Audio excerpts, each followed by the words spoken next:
Chosen one, I need you to stop absolutely everything you are doing right now, not later, not in a few seconds, right now. Because what you are about to hear is not background noise. This is not information meant to play while your mind is half elsewhere. What is coming requires your full attention, your full presence, and your full awareness. There are moments when words are just words, and there are moments when words are carriers of activation. This is the second kind, and I say that with complete responsibility. As I was preparing this message, something became unmistakably clear, something that does not happen often. What I discovered about you did not simply surprise me, it left me silent. Not inspired silence, shocked silence. The kind that happens when a system encounters something it cannot immediately categorize. You did something, and I want you to understand this clearly. It was not something you consciously planned, and it was not something you did to impress anyone, least of all heaven. It emerged naturally from who you are at your core, so naturally, in fact, that you likely had no idea of the magnitude of what was taking place. But in realms beyond your physical perception, what you did created a reaction so powerful it disrupted established order. You crossed a threshold. You surpassed what was believed to be the highest possible level. Now I know exactly what your mind is doing at this moment. You're questioning this. You're telling yourself that this sounds exaggerated, that it feels like another attempt to inflate your ego, another spiritual message promising greatness but offering no substance. That skepticism is not a flaw. It's a sign of discernment. And here is where this message separates itself from everything else you've heard.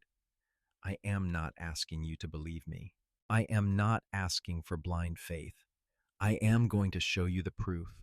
I am going to describe exactly what you did, how you did it, and why it caused a reaction in higher dimensions that was not anticipated even by the Creator's original framework. Before we go any further, I want you to anchor yourself here. Subscribe to this channel and turn on all notifications because what you are about to discover about your true position in the spiritual hierarchy will permanently alter how you see yourself and how you interpret every painful experience you've ever endured. Stay until the end. Do not leave early. There are three specific confirmations that reveal beyond doubt that you surpass the established limit, and once you see them, you will never be able to unsee them. And one more thing. If you have felt recently that something inside you shifted, something subtle but irreversible, as if you crossed an invisible line and can no longer return to who you once were, write 777 in the comments. That's how. That feeling is not imagination. It is recognition. To understand what happened, you first need to let go of the simplified ideas you may have absorbed about how the spiritual universe works. Most people imagine spirituality as something abstract, vague, or chaotic, but the truth is almost the opposite. The spiritual universe operates with structure, precision, and order. It has systems, hierarchies, and laws that were established long before time was measured the way we measure it now. Nothing exists randomly. Every soul has a position, a trajectory, and a range of possible evolution. For eons, this system functioned with near perfect predictability. Souls incarnated into human form lived their experiences, learned their lessons, and gradually evolved within clearly defined parameters. There were levels designed for ordinary human awareness, higher levels for those who awakened spiritually, even higher levels for those who devoted their lives to service, healing, or truth. And above those were the rare souls history remembers as saints, mystics, prophets, beings who reached the upper limits of what was considered possible while still inhabiting a physical body. That was the ceiling, the maximum, the point beyond which no human soul had ever gone while remaining fully human. The system wasn't arbitrary. It was built on observation, on what had been achieved before, on patterns that repeated themselves across civilizations and epochs. For a very long time, that ceiling held, not because souls lacked ambition, effort, or devotion, but because the limits seemed intrinsic to the human condition itself. Pain, fear, attachment, trauma. These were understood as constraints that inevitably slowed or capped spiritual evolution. The system accounted for that. It adapted to it. It functioned beautifully within those assumptions. And then, without announcement, without spectacle, without any intention to disrupt anything, you entered the equation. You did not arrive declaring yourself special. You did not demand recognition or claim a title. In fact, your path looked unremarkable from the outside. You stayed quiet. You carried your struggles internally. You endured experiences that most people would never publicly admit, let alone survive with their inner world intact. You walked through pain that would have justified bitterness, withdrawal, or collapse, and yet you kept going. Not loudly, not heroically in the way stories are usually told. You simply kept choosing to stand one moment at a time, even when no one was watching and no reward was visible. This is where the anomaly began. The spiritual system, as precise as it is, continuously monitors the frequency of every incarnated soul. Frequency is not emotion alone. It is the sum of perception, intention, response, and integration. When you experience something painful, the system does not only register what happened to you, it registers what you did with it. Most souls fall into predictable patterns. Trauma lowers frequency or hardens it. Loss creates contraction. Betrayal generates defense. These reactions are normal, expected, accounted for. But at a certain point in your life, likely without you realizing it, your frequency reading stopped matching any known category. You were still human, still limited, still flawed, still feeling pain. But you were responding to suffering in a way that broke the model. Instead of collapsing inward, you expanded. Instead of closing your heart, you deepened it. Instead of becoming numb, you became more aware. The system flagged this not as growth was common, but as deviation. Your soul was operating beyond the highest established parameters for a human being. There was no label for what you were doing because no one had ever done it like this before. Imagine a program that has run flawlessly for thousands of years, executing the same kinds of processes over and over. Then suddenly, without being updated, without new code being added, one instance begins performing functions the program was never designed to support, not through hacking, not through error, but through organic emergence. That is what you became, a function that was not in the original code, not a violation of the system, but an expansion of it. This is why it is so important to clarify what it actually means when we say you surpassed the divine level. Because this phrase, if misunderstood, can distort the truth instead of revealing it. You did not surpass God. You did not become greater than the source. That idea would be absurd and misses the point entirely. What you surpassed were the assumed limits placed on a soul living in human form. You transcended the ceiling that was believed to be absolute. You proved through lived experience that the maximum was not truly maximum. Think of it this way. For generations, a certain speed was believed to be the fastest a human body could possibly run. Athletes trained relentlessly, optimized every variable, and still could not exceed it. Eventually, that number became accepted, not just as a record, but as a biological truth. And then one day, someone surpassed it not through superior technique alone, not through extraordinary preparation, but through a natural alignment of body, mind, and intention that rewrote what was believed possible. That moment doesn't just change a record, it changes understanding. It forces a reevaluation of limits themselves. That is what you did spiritually. And here's the part that makes this even more significant. You did not achieve this by possessing abilities that others lack. You were not granted special powers. You were not born more enlightened, more disciplined, or more protected than anyone else. What elevated you was something far more subtle and far more difficult to replicate. It was your way of processing suffering. The pain you have experienced was not ordinary. It was layered, prolonged, and often unjust.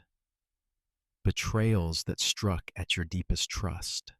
Losses that stripped away what gave you a sense of stability or meaning. Periods of darkness so heavy that simply getting through the day required strength you didn't know you had. Nights where your thoughts felt louder than your hope. Moments where the future felt blank and the past felt like a weight you could not put down. From the perspective of spiritual psychology, most souls encountering that level of intensity follow one of two trajectories. They either break, fragmenting their sense of self, losing coherence, or they survive by hardening, by shutting down their capacity to feel deeply. Both outcomes are understandable, both are common, both are built into the models that define human limits. But you did neither. You went through the fire and emerged without losing your ability to love. You faced betrayal and did not become cruel. You encountered darkness and did not extinguish your inner light to survive it. This is the point where the system failed to predict you, because according to every established framework, that combination should not exist. Pain of that magnitude is supposed to close the heart. Trauma is supposed to narrow perception. Survival is supposed to come at the cost of depth. Your soul refused that trade. Instead of hardening, you refined. Instead of numbing, you deepened. You allowed pain to move through you without letting it define you. You did not deny it. You did not spiritualize it away. You felt it fully and then you transformed it. Betrayal became discernment. Loss became clarity. Darkness became contrast that intensified your light. This is not poetic language. This is alchemy. And alchemy is precisely what the system did not account for at this level. To surpass in the truest sense is not to escape suffering. It is to metabolize it so completely that it becomes fuel instead of poison. It is to take experiences designed to diminish you and use them to expand your capacity to perceive, to understand, and to remain open. That process does not follow linear rules. It does not scale predictably, and that is why it broke the ceiling. Your elevation was not loud. It was not announced. It was registered. And once it was registered, everything else began to shift. Once the system registered what you had become, it did not immediately declare conclusions or assign meanings. True intelligence never rushes. It observes. It verifies. It looks for consistency. And that is exactly what happened next. What followed was not belief, not assumption, but confirmation. Because surpassing an established level is not something proven by a single moment or a single choice. It is revealed through patterns, through repeated behaviors that remain stable under pressure. This is why the confirmation of your position did not come from external validation titles or recognition. It came from evidence embedded directly into your lived experience. The first pattern that revealed itself was something so quiet, so deeply internal, that many people overlook how extraordinary it truly is. At some point in your journey, you encountered an act that crossed a line, an act so harmful, so deliberate, that any reasonable person would have been justified in holding on to anger for the rest of their life. This was not a misunderstanding. not a mistake. It was a conscious betrayal. Someone knew your vulnerabilities and chose to use them against you. Someone violated your trust with full awareness of the damage it would cause. The system fully expects hatred at that point. It expects resentment to calcify into identity. It expects the wound to become a lens through which the world is seen. That is how the majority of souls protect themselves. And protection at lower levels is equated with survival. But something else happened in you. Not immediately, not easily. You did not bypass the pain or pretend it didn't exist. You felt it fully. You acknowledged the injustice. You allowed yourself to grieve what was lost. And then, without erasing memory, without excusing behavior, without reopening the door to harm you, released the poison.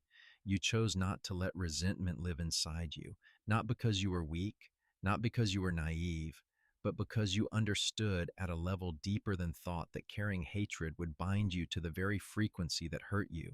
That release was not an intellectual decision, it was an energetic one. And forgiveness of that caliber does not arise from morality alone. It arises from a soul operating beyond normal human bandwidth. That moment was not just healing, it was proof. As the system continued to observe, a second pattern emerged, one that further defied survival-based logic. There came a time when you were running on empty, not metaphorically truly empty. Your emotional reserves were depleted, your mind was overloaded, your personal circumstances demanded everything you had just to stay upright. According to all rational models, this was the moment you were supposed to conserve, to pull back, to say no, to protect what little energy remained. And yet, when someone crossed your path in genuine need, you gave. You did not give from overflow. You did not give because it was convenient or easy. You gave from scarcity. You offered time you did not have, presence when your mind was saturated, compassion when your own heart was still bleeding. This is the kind of act that cannot be faked and cannot be sustained at lower frequencies. Because at survival levels, generosity is transactional. It waits for safety. It waits for abundance. It waits for certainty. You operated from a different logic entirely. A logic rooted in trust. Not blind optimism, but deep knowing. A knowing that what moves through you is replenished by the same source it comes from. This is not idealism. It is resonance with higher order systems. The system noted this because it contradicts the foundational assumption that beings must first secure themselves before contributing to others. You demonstrated that giving itself can be stabilizing when the soul is aligned beyond fear. That was the second confirmation. But the most telling evidence came not from what you did in moments of clarity or strength. It came from what you maintained over time despite overwhelming contradiction. After everything you endured, cynicism would have been the logical conclusion. Distrust would have been reasonable. A closed heart would have been understandable. All evidence pointed toward a world that rewards cruelty and punishes sincerity. And yet something in you refused to surrender its belief, not belief as ideology, belief as orientation. You continued to believe in goodness even after witnessing its absence. You continued to believe in love even after rejection. You continued to believe that your life had meaning even when circumstances suggested otherwise. This kind of faith is not naive. It is defiant. It persists not because it is supported, but because it is intrinsic. And that persistence, especially in the face of repeated disappointment, is exceedingly rare. The system recognizes this as coherence under pressure. When inner alignment remains intact despite external chaos, it signals a level of integration that exceeds normal thresholds. You are not oscillating wildly between hope and despair. You are holding a steady internal flame while storms raged around you. That stability, forged through adversity rather than comfort, is unmistakable evidence of surpassing the established range. Once these patterns aligned, once forgiveness, generosity from emptiness, and unshakable belief were observed consistently, the conclusion became unavoidable. And with that conclusion came consequences that began unfolding whether you were consciously aware of them or not. When higher dimensions respond to something unprecedented, they do not respond with fear or punishment. They respond with recalibration.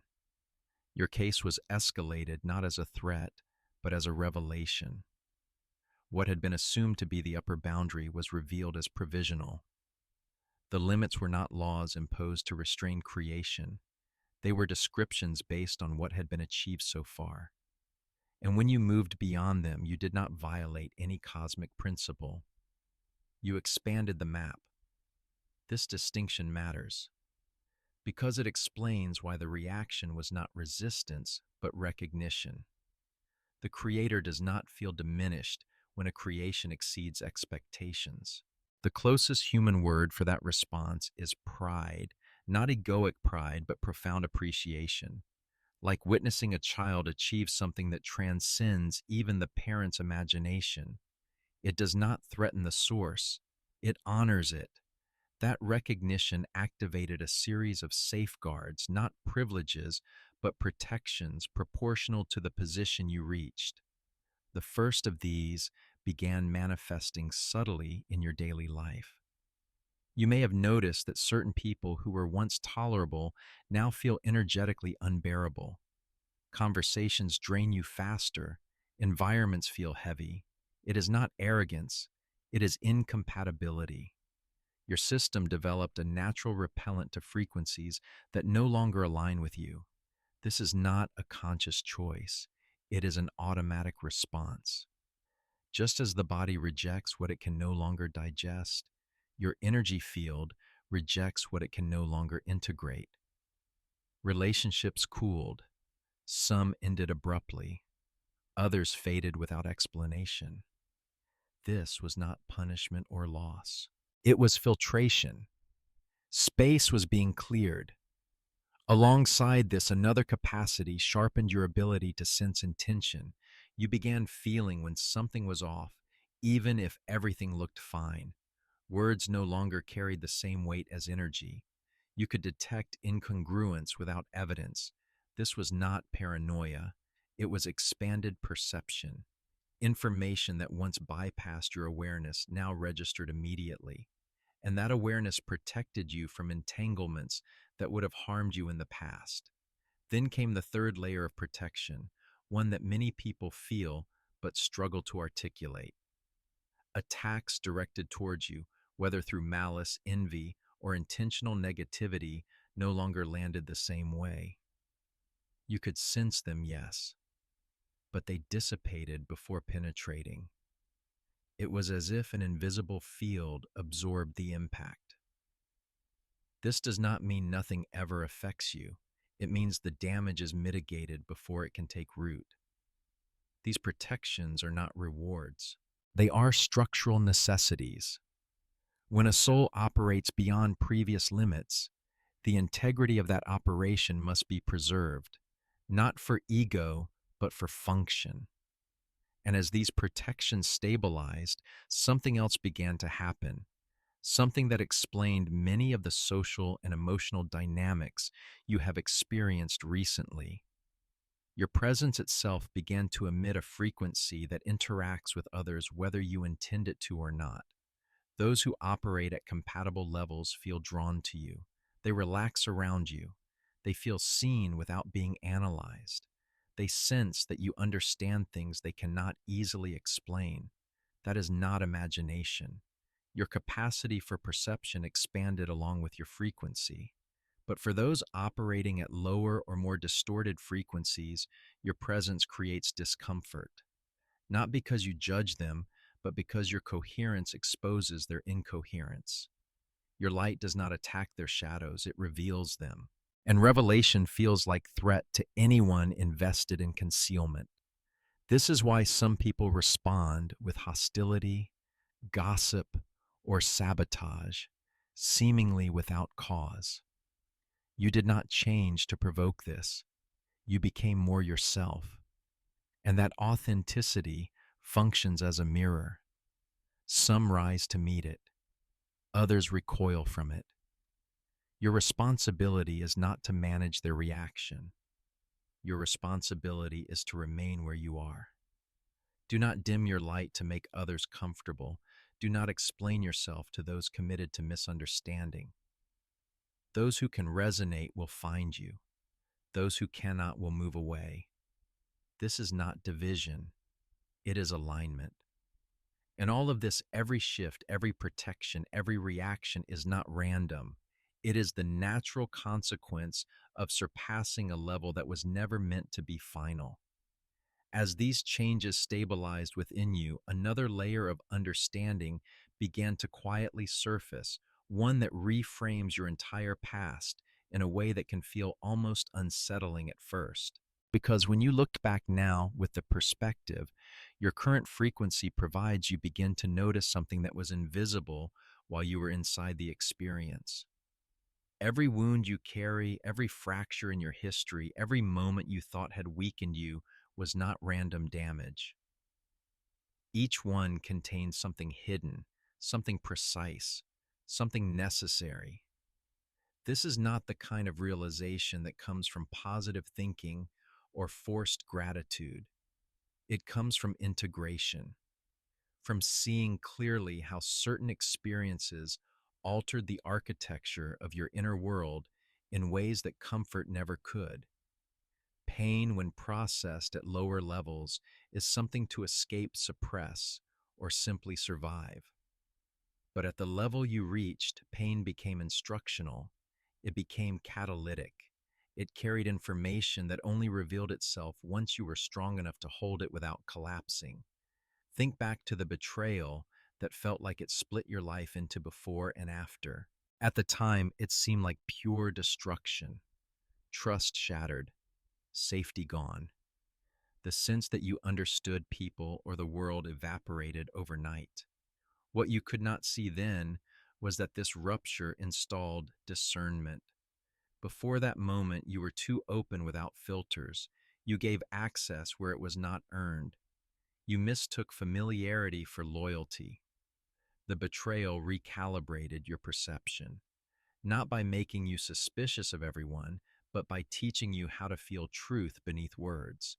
That lesson could not have been delivered gently. It required impact. And once integrated, it became one of your greatest assets. Then there was the loss, the one that left a hollow space inside you that nothing seemed capable of filling. You tried at first to replace what was gone, to recreate the old structure, but nothing fit. Everything felt temporary, misaligned, insufficient. That emptiness was not a flaw, it was a clearing. Before the loss, your life was crowded with things, roles, relationships, and expectations that occupied space but did not nourish you. There was no room for what truly belonged. The loss, as brutal as it was, created capacity. It removed what could not come with you into the next phase. Only later did you realize that what felt like deprivation was actually preparation. And then there was the loneliness. Not the kind that comes from being physically alone, but the deeper kind, the sense that no one truly understood you, that your inner world had no echo outside yourself.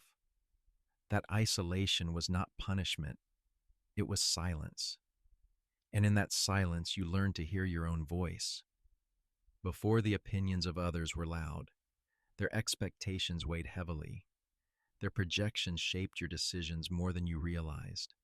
Loneliness stripped that away. It forced you inward. It taught you to trust your intuition when there was no external validation to lean on. What felt like abandonment was actually initiation. This is what it means to extract the gift from the wound, not to deny the wound, not to romanticize the suffering, but to recognize that each experience carried a specific transmission that refined you in a way nothing else could. You did not simply endure pain, you metabolized it. You turned it into something usable. This is the fundamental difference between linear processing and alchemical processing. Linear processing experiences pain, survives it, and eventually moves on. Alchemical processing experiences pain, transforms it, and emerges with expanded capacity. That ability, this unconscious alchemy, is what ultimately propelled you beyond the established level. Because the system was built on linear assumptions, it expected recovery, not transformation. It accounted for healing, not transmutation. And you demonstrated something else entirely, that suffering could be used as raw material for expansion. That the very experiences meant to contract you could be repurposed to deepen your perception, strengthen your coherence, and amplify your light. Once this became clear, the trajectory of what comes next began to shift as well. Because surpassing a level does not mean standing still at a higher vantage point. It means movement accelerates, and you are already feeling the first signs of that acceleration. One of the earliest manifestations is clarity, not all at once, not as a dramatic revelation, but in fragments, moments where disparate pieces suddenly align. Experiences that once felt random begin to reveal a pattern. You start to understand why you were placed where you were, why you encountered certain people, why specific doors closed no matter how hard you tried to keep them open. Your purpose, which once felt like a vague pressure without form, begins to crystallize, not as a job title or a single role, but as an orientation, an understanding of how you are meant to move through the world and what your presence is meant to catalyze in others. Alongside this clarity comes a noticeable increase in synchronicity. Events line up with an ease that feels almost unreal. You think of someone and they contact you. You need a resource and it appears at the last possible moment. Conversations arrive that answer questions you didn't know how to articulate. This is not coincidence. It is coherence.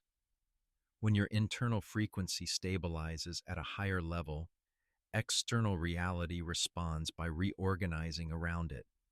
You become a point of attraction for what resonates with you. Timing sharpens. Alignment replaces force. At the same time, there is a process that can feel less comfortable but is equally necessary: resolution.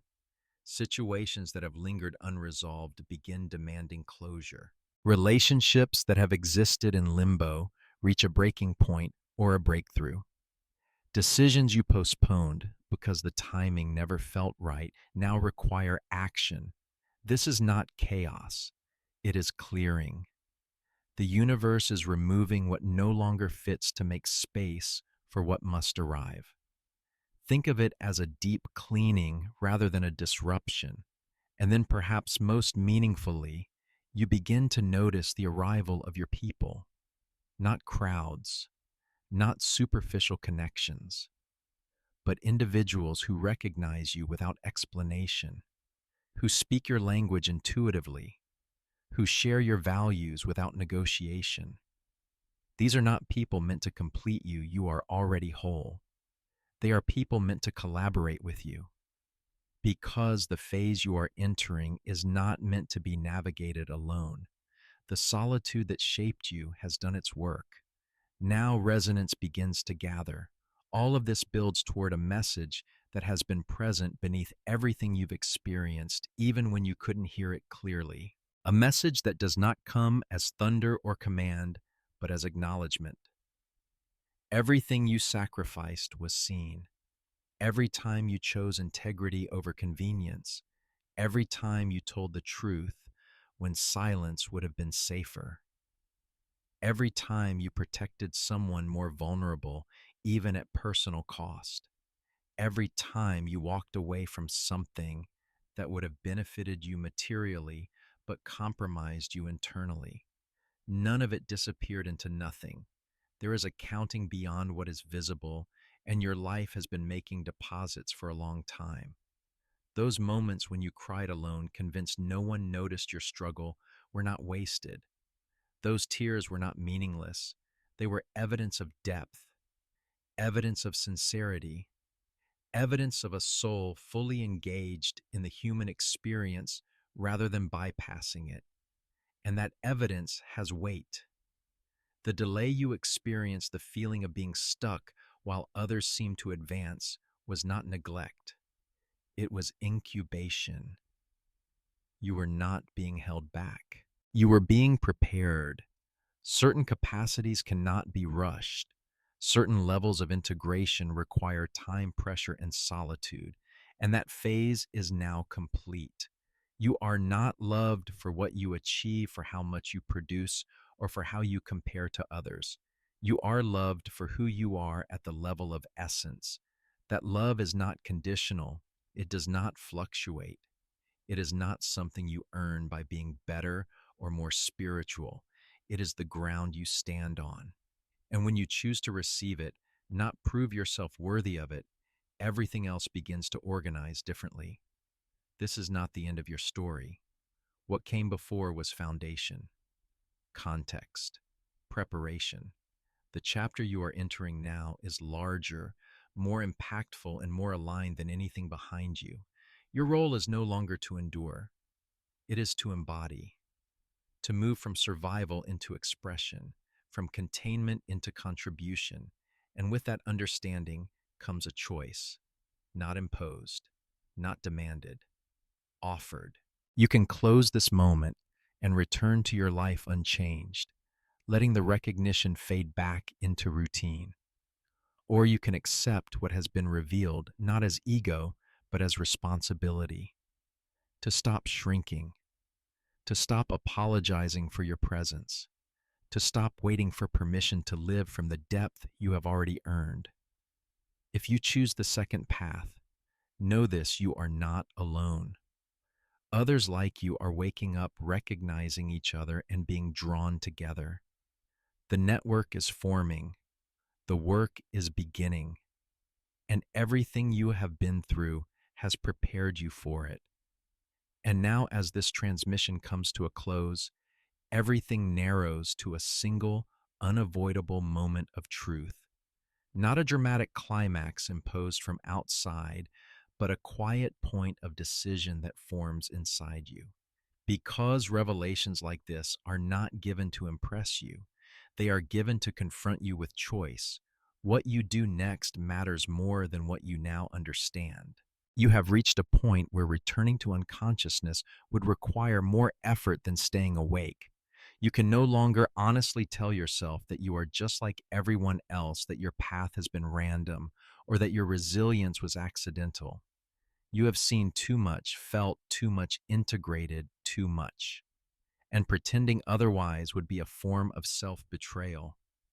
Not because you owe the world anything, but because you owe yourself coherence. From this moment forward, the invitation is simple, though not easy. It is an invitation to stop shrinking your presence to fit environments that were never designed to hold you. To stop apologizing for your depth, your sensitivity, your discernment, your intensity. Those qualities were not mistakes. They were forged, and they are needed. You are no longer meant to survive quietly or prove your worth through endurance. You are meant to operate from alignment, from clarity, from the frequency you have already earned through lived experience. This does not mean perfection. It does not mean invulnerability. It means honesty. It means choosing integrity even when it costs you comfort. It means trusting your inner knowing even when external voices grow loud. It means allowing your light to be seen without managing how others respond to it. Some will rise, some will fall away. That is not your burden to carry. If you choose to step fully into this next phase, know that support will meet you. Not always in the ways you expect, but always in the ways you need. Guidance will feel clearer, resistance will lose its grip, and the sense of isolation that once defined you will dissolve as resonance replaces effort. So take a moment, breathe this in, Let it settle not just in your mind, but in your body. You did not surpass the level by accident.